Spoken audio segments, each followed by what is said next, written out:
رضوی صاحب بتاتے نہیں نا جی، میں تھوڑا سا کچھ چائے وائے پی کے آتا نا جی، گلا شلا صاف کر کے آتا، تو یہ بتاتے نہیں مجھے، اچانک ہی چھاپا مار دیتے ہیں۔ چلو ان کی مہربانی ہے، مولوی تو بیچارے بلا بلا کے تھک جاتے ہیں، یہ جاتا نہیں، ہمارے پاس بین بلائے آتا ہے، اس کی مہربانی ہے۔ یہ شاگردیوں نے کا ادا کرتا ہے کہ شاگرد ہے، حالانکہ میں مسجد میں بیٹھا ہوں، میں نے کبھی نہیں کہا یار میری تقریر ریکارڈ کرو، نہیں، ایسے آپ تو جانتے ہیں میرے مزاج کو، قطعاً نہیں، لیکن تبلیغ ہے تو سبحان اللہ، کسی ایک بندے تک بھی آواز پہنچ جائے۔ یہ رضوی صاحب اس لیے یہ گفتگو کر رہا ہوں، پی ڈی ناراض نہ ہونا، شعر پڑھے جائیں گے کہ لوگ کہتے ہیں یار سنی شعر ہی پڑھتے ہیں، ان کے پاس اشعار ہی ہیں۔ اگر قرآن کی ان آیتوں پر گفتگو کی جائے، قرآن کھول کر بیان کیا جائے، لیکن میں بحمد اللہ حافظ قرآن ہوں، نہ بھی کھولوں تو قرآن میرے سینے میں ہے، تو میں جہاں سے دیکھوں کہ اس کو پڑھتا چلا جاؤں گا۔ ان آیتوں پر گفتگو ہو رہی ہے کہ وحی کی 17 قسمیں تھی، گفتگو کر رہا تھا وحی جلی کیا ہے، معنی الفاظ منزل من اللہ ہوں تو وحی جلی ہے، وحی مطلوب ہے۔ اگر معنی اللہ کی طرف سے ہوں، الفاظ کا جامع اللہ کے رسول پہنا دے تو اس کو کہتے ہیں وحی خفی اور وحی غیر مطلوب، جس کو حدیث کہتے ہو، جس کو وما ينطق عن الهوى۔ اب کوئی ہو سکتا ہے یہ کہ جناب دیکھو جی حضور تو وحی کے ساتھ بولتے ہیں، اگر وحی نہیں آئی تو نبی بولیں گے تو معاذ اللہ ہو سکتا ہے اس میں کوئی ترکب ہو جائے، کہیں الیاذ باللہ کہیں نسیان ہو جائے یا خطا ہو جائے، ایسا نہیں ہے۔ حضور کی زبان سے جو جملہ نکلتا ہے وہ حق ہے۔ ایک صحابی تھے عمر بن عاص، وہ حضور کی ہر بات کو نوٹ کر لیتے تھے، ضبط تحریر لاتے تھے۔ چند دوستوں نے کہا یار ہو سکتا ہے بتقاضۂ بشریت کو ایسی بات ہو جو لکھنے کے متعلق نہ ہو، آپ ہر بات لکھ لیتے ہو، حضور سے پوچھ لیا کرو۔ وہ لکھنا بند کر دیا، سنا میرے مصطفیٰ نے، حضور نے فرمایا صحابی اکتب، لکھ لے، فوالذی نفسی بیدہ ما خرج منی الا الحق،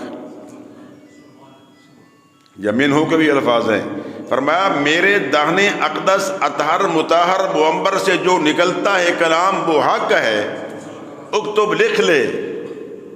تو نبی کا اجتہاد بھی حق، نبی کا بولنا حق، اور نبی بولتے ہیں وحی سے، وما ينطق عن الهوى، وہ دہن جس کی ہر بات وحی خدا، وہ دہن جس کی ہر بات۔ اب یوں سمجھو کہ نبی اگر وحی کے بغیر بول رہے ہیں تو وہ بھی حق ہے، میرے نبی کے دہن اقدس سے حق کے بغیر نکلتا نہیں، لا اقول الا حقا ما خرج منی الا الحق۔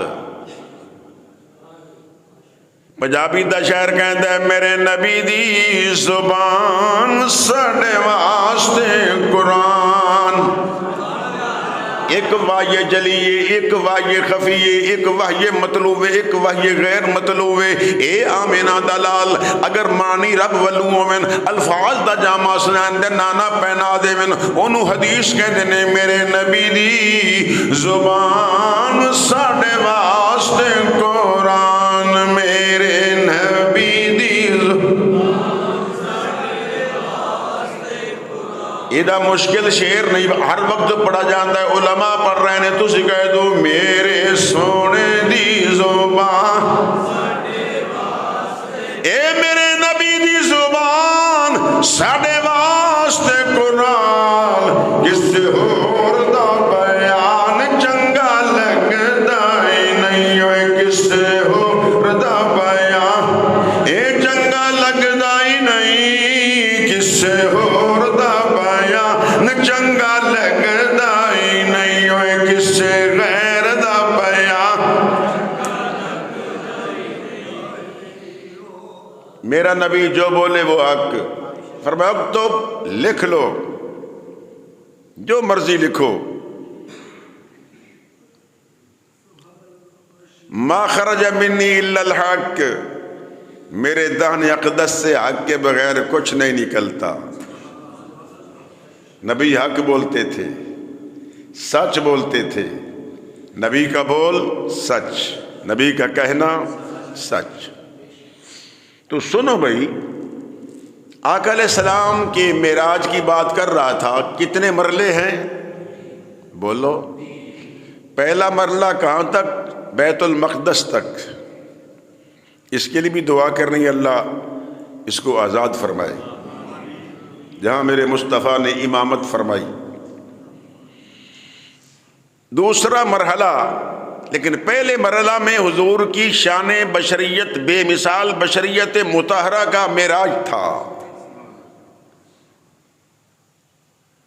اج ماہی ساڑا عرشاں تے معراج مناون چلیا اے، سبحان الذی اسریٰ بعبدہ لیلا۔ کوئی زبان خاموش رہے۔ اج ماہی ساڑا عرشاں تے معراج، حضور دا معراج سماعت فرمان والے ہوئے آخری جمعہ مل کے کہہ دو، اج ماہی ساڑا عرشاں تے معراج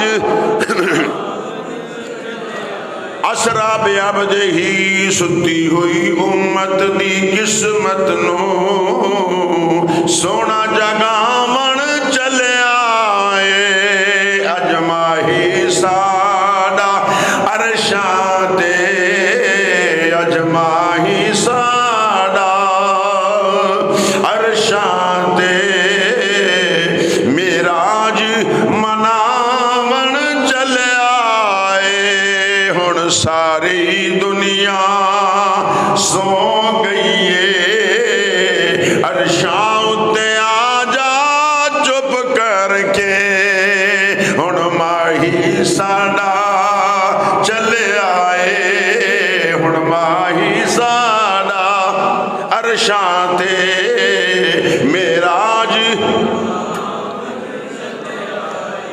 رضوی صاحب جلوات ہے اسی کی میں شعر بھی پڑھا گا، لیکن تھوڑے پڑھا گا، زیادہ نہیں پڑھا گا۔ اور نبی دے دیوانو توجہ، اے آمینہ دے لال دے، حضور دے فرمایا شان بشریت دے بعد حضور دی فرمایا شان نورانیت دا معراج پہ آندا ہے۔